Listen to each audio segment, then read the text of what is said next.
The one with the flutter? The one with the more regular one? אל תוריד את השקופיות.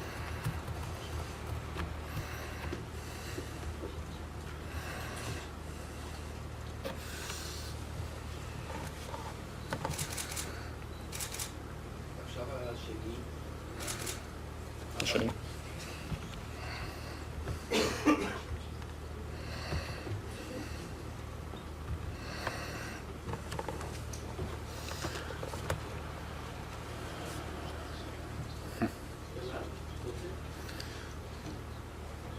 I think this case is quite clear for me.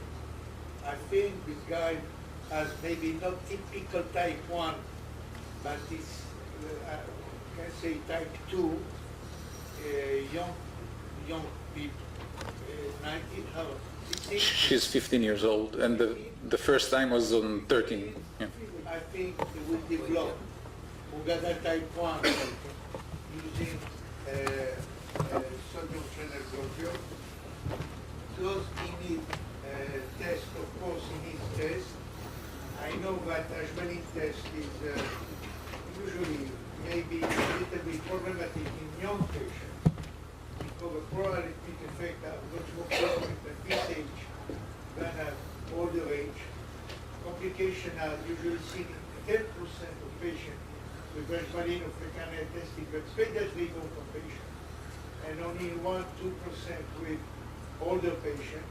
But if it is given slowly, not as usual dose, I think, for example, this patient may receive, for example, 10 milligrams of Ashwani. You can wait 1-2 minutes. If it's negative, you can add an additional 10 milligrams because, you have not to rush with Ashwani. The third, I think the flutter he had, I think may have a prognostic or may indicate a worse prognosis. This has been shown for short QT syndrome.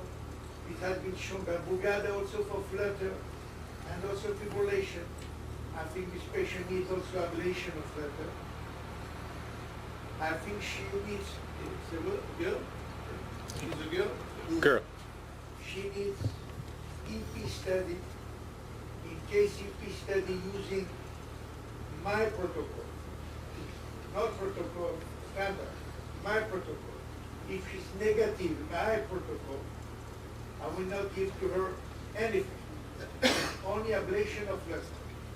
If she's positive with quinidine, during EP study, with quinidine, 90% she will be non-inducible, and she will receive quinidine on long-term basis. Tolerance of quinidine at young age usually better than at older age, so I think she can tolerate.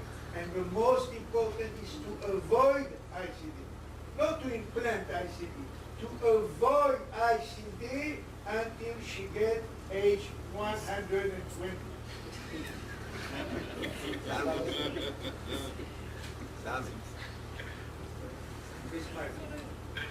Ami?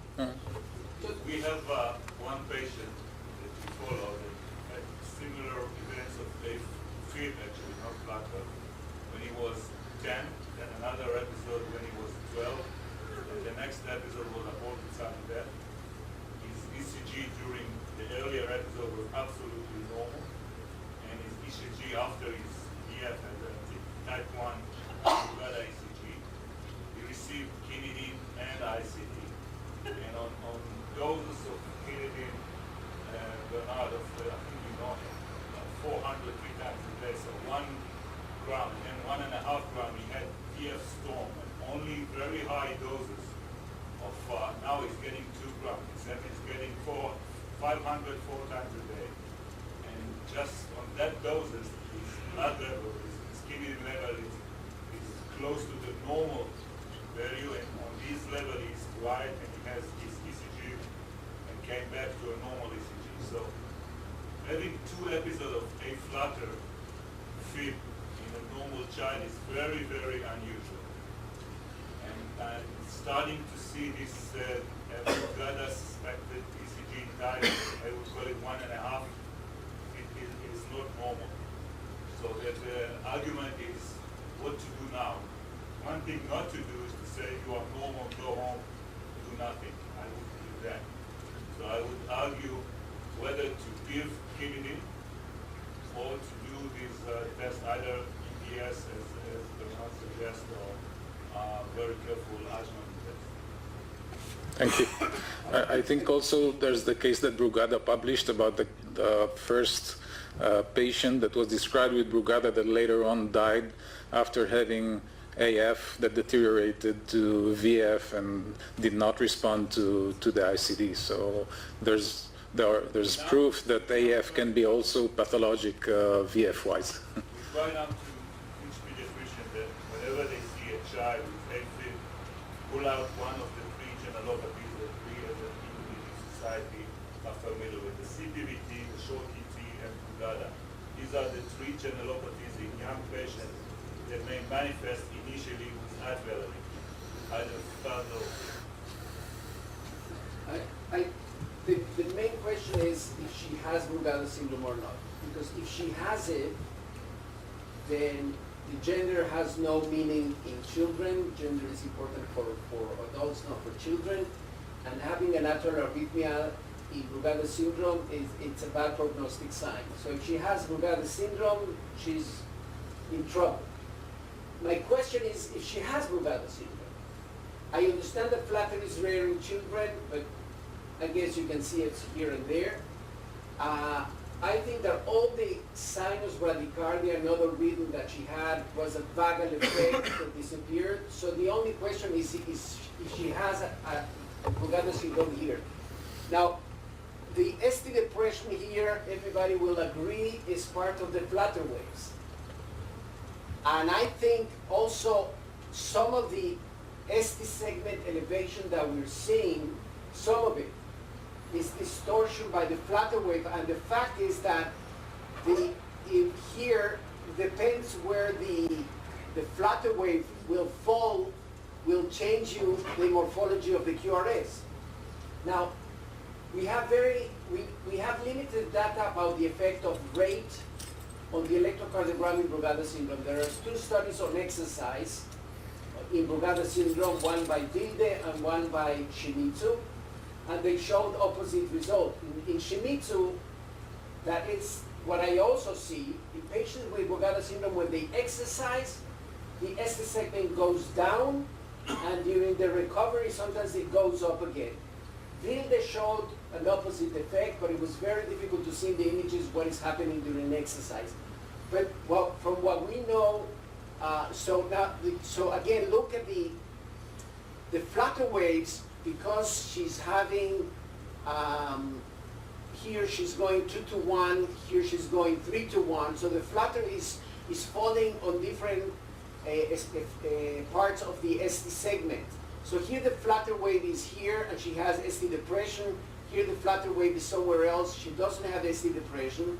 So the same thing must be happening in the precordial leads, but in the opposite direction. The flutter wave is distorting the ST segment and is making the electrocardiogram look worse than what it actually is. So because of that, I am not convinced that she has Brugada. What I propose is the father has a right bundle branch block. So I propose to the father to come and do an Ashmalin test.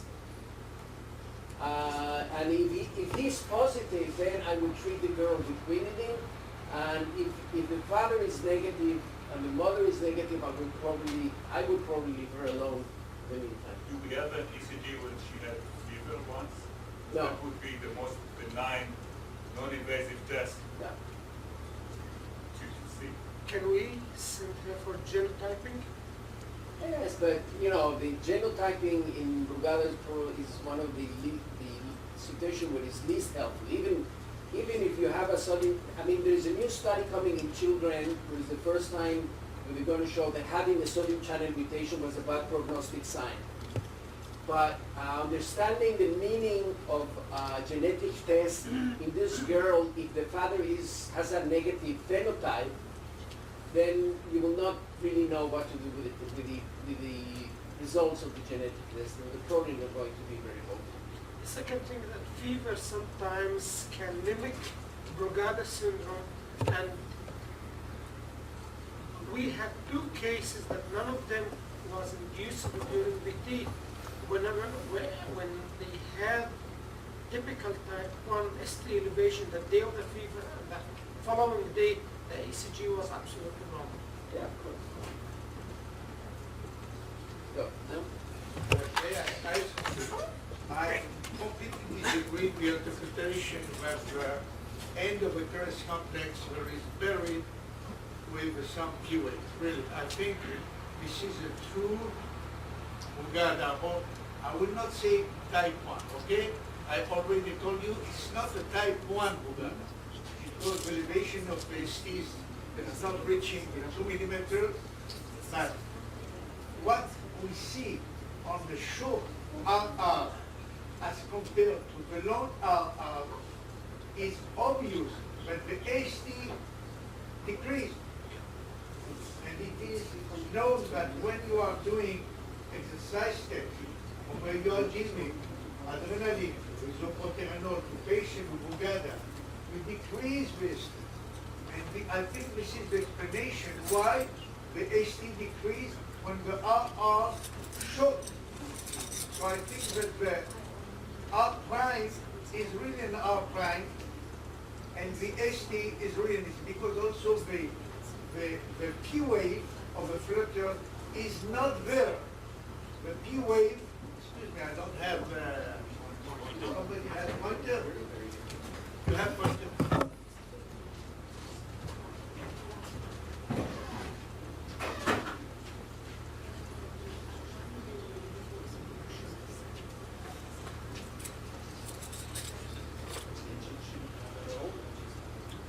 Everybody agrees that this is the P wave?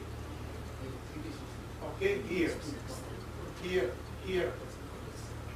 Okay, the second P wave is here. If I already saw this tracing, and I thought that the P wave could not be here, should be a little bit on the right side. And also the amplitude of the P wave is this small. It cannot influence here, anything. So really I think it is typical Brugada type 1, 1.5. 1.5.